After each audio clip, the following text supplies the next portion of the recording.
Allez, retour sur la 31e édition de la Hawaii Kinuiva qui a vu la victoire du Team OPT pour la deuxième année consécutive. La manifestation sportive s'est terminée hier par la AREVA, une course qui réunissait les cadets, les PARAVA et les équipages d'entreprise. Pour nous dresser le bilan de cette Hawaii Kinuiva, nous recevons ce soir son vice-président Louis Maiotui Yorana. Yorana Louis, alors aucun incident majeur n'a été déploré pour cette édition. Quel est le secret de cette réussite? Je pense que nous avons mis beaucoup de rigueur dans l'organisation, autant que faire se peut, et nous avons briefé un maximum les participants. Nous avons mis les moyens en ce qui concerne le secourisme et la couverture médicale. De ce côté-là, on peut dire qu'on était plus ou moins parés. Et il faut quand même reconnaître que le niveau athlétique et sportif a beaucoup évolué et nous avons affaire pratiquement à du haut niveau ou à du très haut même pour la tête de course. Alors justement, vice-président, la course, on l'a vu, nous a livré du spectacle, un beau suspense. Est-ce qu'on peut dire que c'est l'une des plus belles courses de la plus belle édition de la Hawaii Kinuiva? C'est en effet une des plus belles éditions que nous ayons eu le plaisir de regarder. Alors toi, Loulou, qui a vu un peu l'historique de toutes ces courses, tu peux la comparer avec quelle édition, si c'est la meilleure? Je ne vais pas m'amuser à faire des comparaisons, il y en a tellement, 31e édition, et revenir dans mes souvenirs, non, il y a toutes les éditions, de manière générale, étaient belles.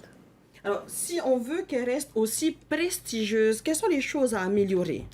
Alors, les choses à améliorer, il y en a sans doute, sans aucun doute, beaucoup de choses à améliorer, mais il faut aussi bien noter que le mieux reste l'ennemi du bien.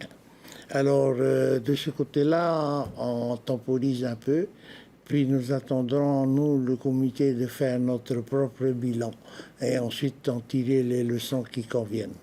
Et d'habitude, quels sont les points à rectifier, d'habitude chaque année qui se répètent? Les années passées, notre point noir était les départs. Cette année, sur l'ensemble des courses, nous n'avons eu aucun problème de faux départ ou de départ mordu ou volé. Tous les départs se sont très bien passés. Et ça, c'est un point qu'il faut noter favorablement. Et nous n'avons pas eu à interpeller tel équipage reculé de manière à obtempérer aux ordres du statutaire. C'était silence sur la ligne, rien que la signalétique, elle a été très bien suivie.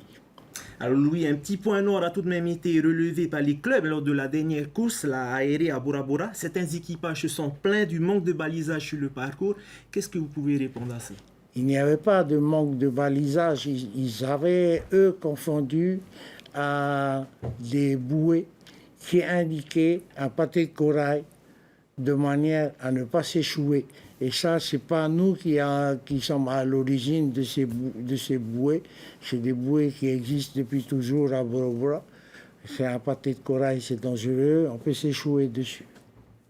Merci Loulou pour cette séance d'interview. En tout cas, ce qu'on a retenu, c'est que le niveau a beaucoup élevé et on se donne rendez-vous pour l'année prochaine. Avec plaisir.